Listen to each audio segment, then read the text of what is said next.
د کمی خزه چې اولاد نه کیږي یا بچیدانه کې د غوخي رسولې وي یا د اوبو رسولې وي او دغه ورسته روزه مریض خرابېږي خو کار نه کوي ډاکټرانو ته ځي هر قسم دوايان خوري هر قسم ټیسټونه کوي هر قسم اپریشن کړي خو بیا هم اولاد نه کیږي دا عمل هغه کسانو لپاره چې د غوخي رسولې وي یا د اوبو رسولې وي او هغه د وجه دغه اولاد نه کیږي اولاد کې بندش راغلی وي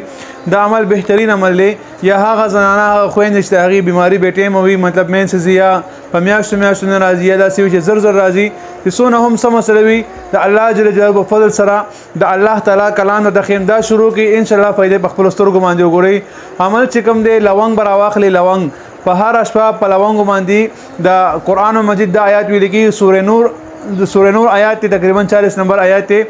هر یو لونګ باندې با 7 بار وی او هر شپه به خوري به کله چې کله زنانه د مینسس نه پاک شي هغه نه بس هر شپه یو دانه خوري آیات سورې نور آیات 40 نمبر اعوذ بالله من الشیطان الرجیم بسم الله الرحمن الرحیم او كظلمات في بحر اللجي يغشاه موج